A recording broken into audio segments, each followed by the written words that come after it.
Okay, so I'm trying to trim this Starlight Sage, and it's kind of a challenge to figure out exactly where the trimming should be happening. Clearly there, because that's dead, but I'm just not, I know you're not supposed to cut into the older woody growth, but I don't feel like there's anything alive on this thing, but it doesn't feel dead, it feels flexy, and I feel like that means it's alive, right?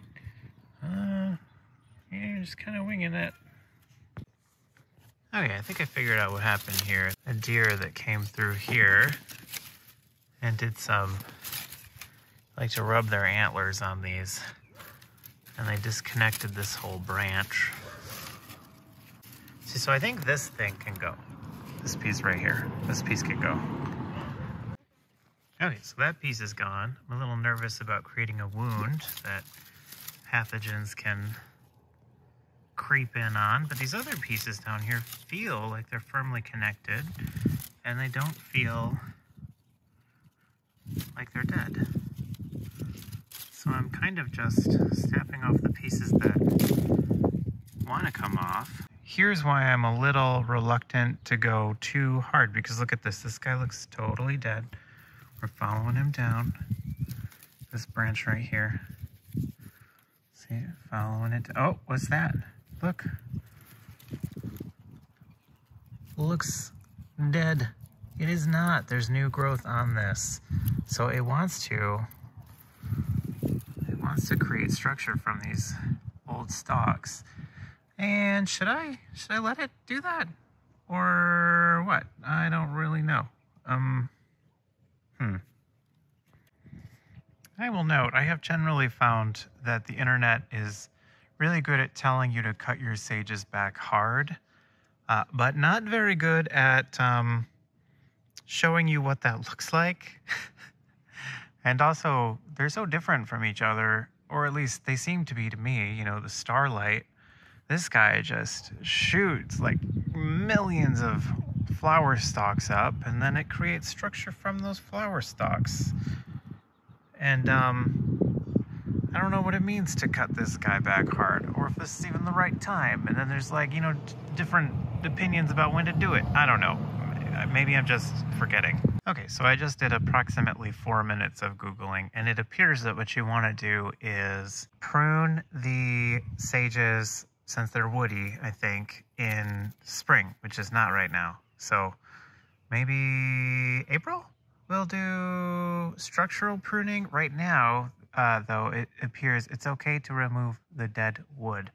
And I think there is dead wood, but as we can see here, not all the wood is dead. And no, I hope this is okay that I did that. Again, don't panic, right? I think that's generally the rule with California native plants. Just don't panic. Okay, so check this out. I'm taking off pieces like this. Right, but then look at that. That's clearly a little growth area that didn't happen. And then there's a growth area that did happen. And look at this one. Look at this. Bunch of little baby green stuff on the flower stalk. I don't really know. All right, so there's what I did. I took out most of the flower stalks and tried to just cut dead wood.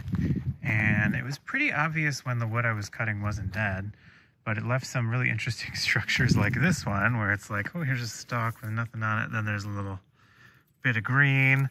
Also, I don't know if I went far enough on removing these flower stalks that kind of go vertical and sort of turn up at the base, like that. And so then there's just these little sticks sticking up. I'm sure that's an invitation for pests. I don't know. It's okay. Like I said, don't panic. Definitely looks like a plant now instead of like a bunch of dead sticks. So that's something. This part's interesting. Kind of went vertical, went horizontal rather. And maybe decided it didn't like it over here. I'm not sure. But this looks good.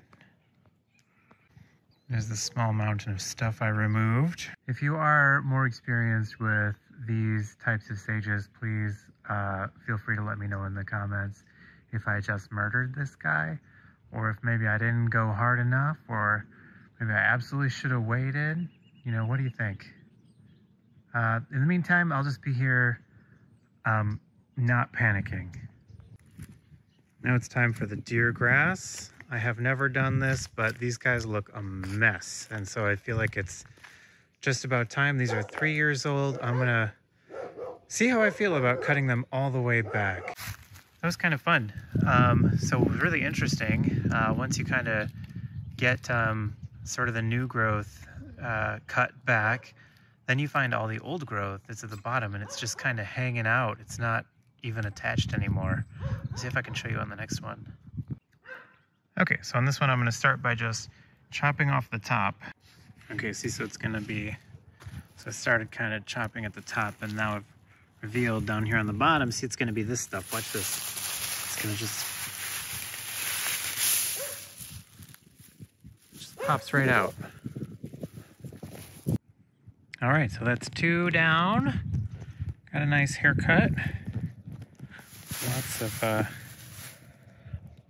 removed material. Just one more to go there.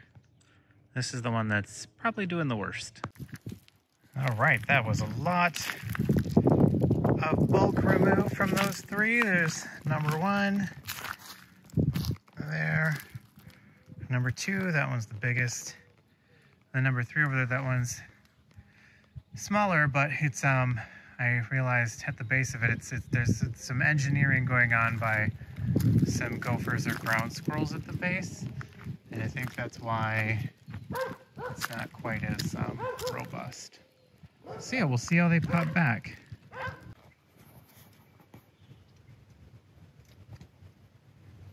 Come get these gophers.